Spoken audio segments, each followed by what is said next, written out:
ശരീരാഭ്യാസവും ദൈവഭക്തിയും. 1 തിമോഥെയോസ് 4:8.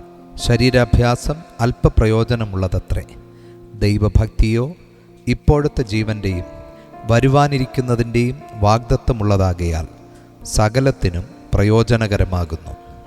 ശരീരാഭ്യാസം നമുക്ക് ആവശ്യമുള്ളതെങ്കിലും അതിന് ഒരു പരിധിയുണ്ട്. പൗലോസ് അപ്പോസ്തലൻ ശരീരാഭ്യാസത്തെ നിരസിക്കുന്നില്ല, കാരണം അത് അല്പപ്രയോജനമുള്ളതാണ് എന്ന് പറയുന്നു. അതായത് ശരീരാഭ്യാസം താൽക്കാലികമായി ഉപകാരം ഉള്ളതാണ്.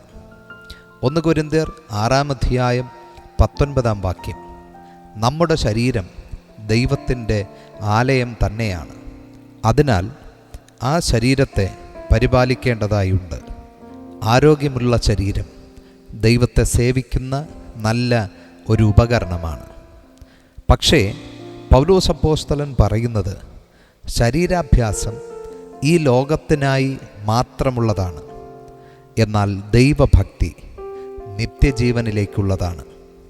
ദൈവഭക്തി ഇഹലോകത്തിലും പരലോകത്തിലും അനുഗ്രഹം തരുന്ന ആത്മീയ അഭ്യാസമാണ്. അത് നമ്മുടെ ഹൃദയത്തിൻ്റെ നിലപാടാണ്. പൗലോസ് അപ്പോസ്തലൻ പറയുന്നത് ശരീരാരോഗ്യത്തോടൊപ്പം ആത്മീയ ആരോഗ്യവും നാം ഉറപ്പാക്കണം. പ്രിയമുള്ളവരെ, ദൈവഭക്തി ഒരു ദിവസം കൊണ്ട് ഉണ്ടാകുന്നതല്ല, അത് ദിനംപ്രതിയുള്ള പരിശീലനമാണ്.